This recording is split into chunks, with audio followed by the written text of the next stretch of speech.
नमस्कार विद्यार्थी मित्रांनो, स्वागत आहे तुमचं आपल्या स्टडी टाइम या यूट्यूब चॅनलमध्ये। आज आपण इयत्ता 5वीची संकलित मूल्यमापन 2 म्हणजेच द्वितीय सत्र परीक्षेसाठी मराठी विषयाची प्रश्नपत्रिका पाहणार आहोत। प्रथमतः आपल्याला तोंडी चाचणीसाठी काही प्रश्न दिलेले असतात। या दिलेल्या चित्राचं आपल्याला निरीक्षण करायचं आहे आणि त्यावरून खालील प्रश्नांची उत्तरे आपण सांगणार आहोत। चित्रातील व्यक्तीने नाकाला रुमाल का लावला असेल तर कचऱ्याचा दुर्गंध येत असल्याने। तुमच्या परिसरातील कचऱ्यात कोणकोणत्या वस्तू असतात ते आपण सांगायचं आहे। कचऱ्याचे वेगवेगळे प्रकार, ओला कचरा, सुका कचरा, ई कचरा, वर्गात कचरा होऊ नये म्हणून तू कोणकोणती काळजी घेशील, अशा प्रकारे आपण या तोंडी परीक्षेसाठी विचारले जाणाऱ्या प्रश्नांची उत्तरे सांगायची आहेत। दुसरे चित्र दिलेलं आहे, त्याचंही निरीक्षण करून आपल्याला विचारलेल्या प्रश्नांची उत्तरं सांगायची आहेत। मुले कोठे उभी आहेत ते सांग, तलावाजवळ। चित्रावर आधारित एक म्हण, थेंबे थेंबे तळे साचे। अशा प्रकारे सर्व प्रश्नांची उत्तरे तुम्हाला दिलेली आहेत। प्रश्न 3 पाहूया। खालील उतारा वाचून त्यावर आधारित प्रश्नांची उत्तरे लिहा। येथे उतारा व्यवस्थित वाचून मग त्याची उत्तरे आपण पाहणार आहोत। काय ते लिही। पातळ गुलाबी रंगीत कागदात गुंडाळलेला शेंडीचा नारळ। कसबी माणूस कोणाला म्हटले आहे तर जिनगरांच्या मामाला कसबी माणूस असे म्हटले आहे। पुढचा प्रश्न पाहूया। तोरण बनवण्यासाठी कोणत्या वस्तू वापरल्या जायच्या त्या लिहा। लाकडी चौकोनाच्या काड्या। आणि शेवटचा प्रश्न आहे, तुला कोणता व्यवसाय करायला आवडेल आणि का ते लिही। हे तुम्ही तुमच्या मनाने लिहिलं तरी चालेल आणि मी येथे तुम्हाला उत्तर दिलेलं आहे। आता पाहूया पुढचा प्रश्न। त्याआधी एक लाईक नक्की करा आणि चॅनलला सबस्क्राईब करायला विसरू नका। तुम्हाला इतर कोणत्या विषयाच्या प्रश्नपत्रिका हव्या असतील तर तेही आम्हाला कमेंट करून नक्की सांगा। प्रश्न 4 आहे, खालील जाहिराती वाच व प्रश्नांची उत्तरे लिहा। 5 मार्कांसाठीचा हा प्रश्न आहे। सहलीच्या ठिकाणाचे नाव कोणते? आपल्याला इथे लिहायचं आहे पळसदेव, उजनी जलाशय परिसर। पक्षी निरीक्षण सहल कोणी आयोजित केली आहे ते लिही। निसर्ग संस्था, सोमवार पेठ, पुणे। पक्षी निरीक्षण सहलीत किती विद्यार्थी सहभागी होऊ शकणार आहेत?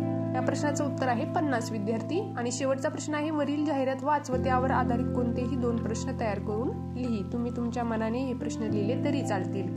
आता आपल्याला सूचना फलकासाठी कल्पनेने 3 सूचना तयार करायच्या आहेत। तर पहिली आपण लिहिलेली आहे शांतता राखा। दुसरी लिहूया स्वच्छता ठेवा। तुम्हाला ज्या आठवत असतील त्या लिहिल्या तरी चालतील। आणि पुढची पाहूया, प्रत्येकी 1 मार्कासाठी हा प्रश्न आहे। येथे कचरा टाकू नका, बागेतील फुले तोडू नका। अशा प्रकारे आपण सूचना फलकासाठी सूचना लिहू शकतो। आता पाहूया पुढचा प्रश्न। दिलेल्या सूचनेनुसार उत्तरे लिही। तुझ्या परिसरात साजरा केल्या जाणाऱ्या विविध सण उत्सवापैकी कोणत्या एकाची माहिती लिही। येथे तुम्हाला कोणता सण तुमच्या परिसरात साजरा केला जातो त्याचं उत्तर लिहायचं आहे। उत्तर सविस्तर लिहायचं आहे। 5 मार्कांसाठीचा हा प्रश्न आहे आणि त्याचं उत्तर मी तुम्हाला इथे दिलेलं आहे। तुम्ही इतर कोणत्या सणाचं लिहिलं तरी चालेल।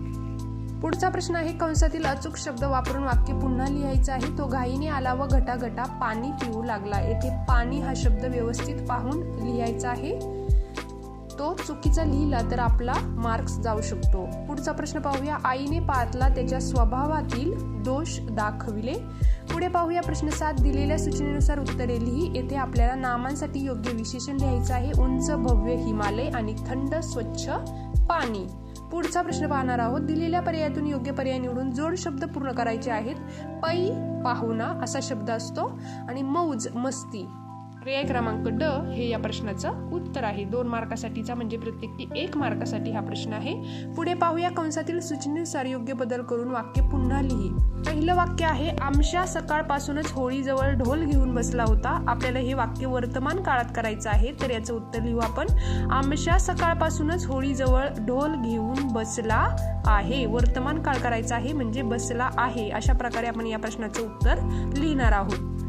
दुसरा प्रश्न पाहूया। अशी वही तू तयार कर। यामध्ये अधोरेखित शब्दाचे वचन बदलायचे आहे। अधोरेखित शब्द आहे वही आणि त्याचं वचन बदलून आपण लिहिणार आहोत, अशा वह्या तू तयार कर।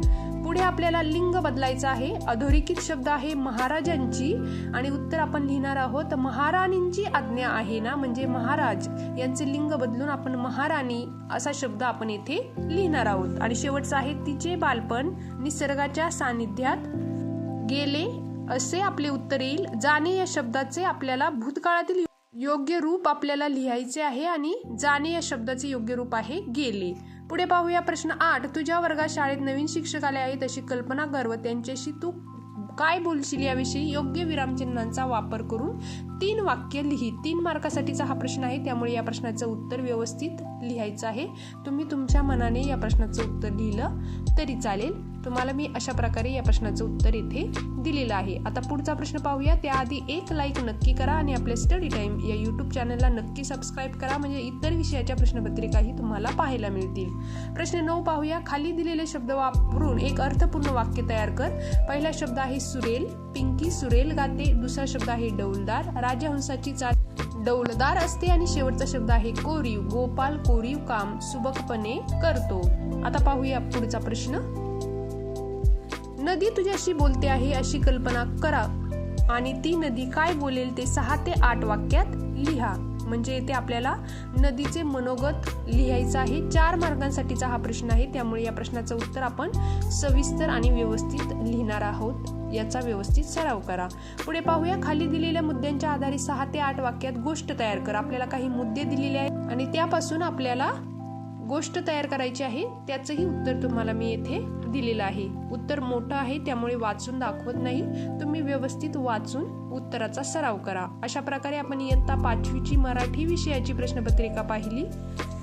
मला सरावासाठी ही प्रश्नपत्रिका दिलेली आहे. व्यवस्थित सराव करा. ही प्रश्नपत्रिका आपल्या मित्रमैत्रिणींना नक्कीच शेअर करा आणि आपल्या चॅनलला सबस्क्राईब करायला विसरू नका. परत भेटू अशाच नवीन व्हिडिओमध्ये. तोपर्यंत एक लाईक नक्की करा. धन्यवाद.